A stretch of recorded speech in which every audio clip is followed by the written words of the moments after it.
What's going on, everyone? It's Richie here, and I'm back with another video. Hopefully the audio level is decent and you lot aren't worried about how loud I am and whatnot, those annoying things that have popped up in the past. But anyways, let's get into the video. So Leo is a character that has very interesting offense. Interesting is a very generous word. I don't know if interesting is the right word, but today we've done it many a time, but we're going to talk about Leo's forward four. So this option you're seeing here is an option that you probably haven't seen too often because it requires you crouch dashing and then inputting a sidestep 1+2. So what's so significant about this is that the sidestep is obviously good, and then also the 1+2 adds extra evasion, making this a almost free attack in many situations. And if you're in a situation like this where you have your opponent's back to the wall and they get counter hit, or they just get hit by this move, that is a very high reward for a safe mid that is very evasive in this specific scenario. So let's just take a look at some moves that it will crush. So in this situation, when a Leo player is like constantly doing forward fours on your block, it's going to be a time where you're going to want to retaliate with like a down jab or a down forward one. Well, not down jab, but like down forward one. Down jab is obviously common as well, but like a down forward one. Obviously Devil Jins works wonders in this scenario. But look at a move like up forward four. So this is a move that obviously low crushes, but obviously you can see that it can whiff sometimes. This isn't like an anti-Devil Jin thing, so I don't actually know his options that work here. But as you can see, there's moves that are being thrown out from Devil Jin that are not tracking in this scenario. So this move can be applied in this way against every character. It's safe. Counter hit launcher, dash up heat burst, dash up forward four is available as well. So why is this move so significant? Let's look at some other tools real quick. So let's not look at that one. Let's look at this one. So this is obviously a low after forward four on block, and sidewalk left will beat this. Sidewalk left will also beat this option as well. No. It will beat this option. So the hop kick, and also the 1-2 or the 1-4. So sidewalk left, very good in this scenario. People are going to be on the defensive when they block forward four for the most part, and especially when Leo's in heat. So they'll either be blocking, down jabbing, or sidewalking left, to beat the high reward options that Leo has. So let's go back to this option again. So obviously, if you sidewalk, the move will realign with you naturally, because you now have to time your sidestep to beat this move. So if you're just sidewalking mindlessly to beat those options, then you're just gonna eat this move. Whichever way you go, it doesn't matter. So this is basically just a free attack throw after forward four. Why I would say not to only use this move, but basically what this move does is it will then allow you to then go for a more free K and K mix, or if like free offensive, you have more of an offensive flow with Leo after this sequence, especially if it hits on counter hit, or if it just hits in general, or if it evades an attack.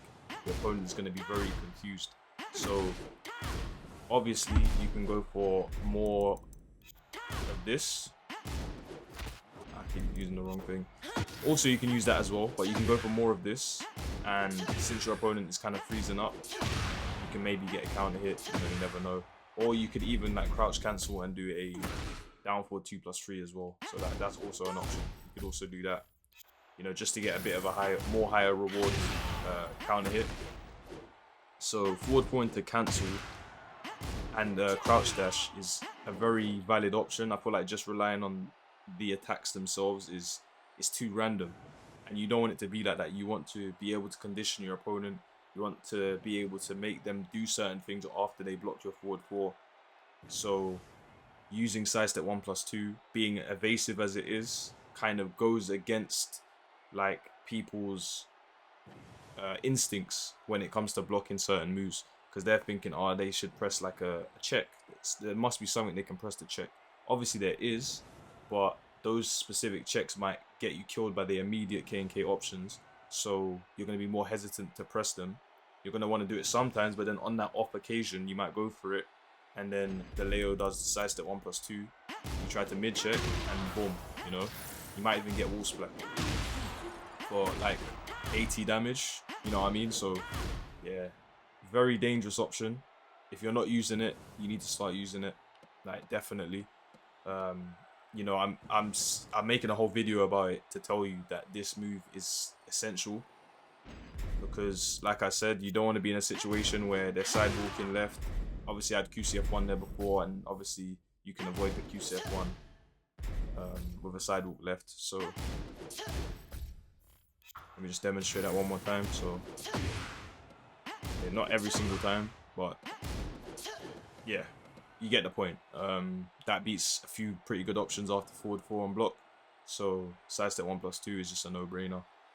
And I mean, it's an okay way of mixing it up as well, I guess, because let's be honest, you could sidestep, like completely sidestep with Leo after the forward 4, and then go for any option that you want. You can use your whole move list. Use Hell Sweep, you can use QCF1, you can use up forward 2, you can use anything. But sidestep 1+2 just serves a great purpose because it adds that little bit of extra evasion. And yeah, it's just a no-brainer to go for it. Fair enough, you can get counter hit while doing it, but if your opponent is pressing, then they are brave, and they're gonna eat, you know, the moves like QCF1, down forward 2+3. So yeah, forward 4, crouch dash, very strong option.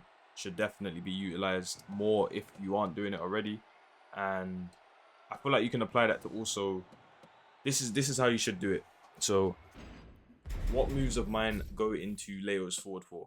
So you have 3-2-4. Some Leo players use that already. You have back 1-4. You can apply it here. You have bok 4, so you can just apply it in neutral if you want. You can also loop this situation as well. So it's like, if they respect your K&K, you can go K&K 1 into bok, and then do another bok 4, and then, you know, your opponent gets a bit overloaded with, you know, decisions to make. And that's kind of how you want to run your offense. So the more you're kind of using forward 4, the more mileage you're going to get out of playing them. So like, even doing it here, it's pretty good. Or you got your opponent's back to the wall, running 3 into the 4, and then sidestep 1+2, you know? And then obviously after you've done that a couple times, or you just kind of use it here and there, you see how your opponent responds. Does it hit? Do they sidestep it? If they sidestep it, then they're getting mixed. They're definitely getting mixed, you know what I mean? So this is the way that you have to see it. You know, you have a homing low, you have a couple homing lows, you have a high that can't be stepped, you have a heat burst that can't be stepped.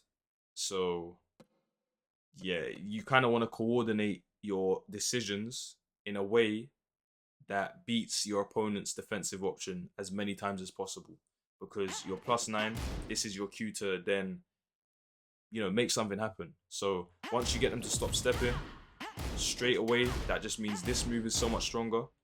It just means this move is stronger.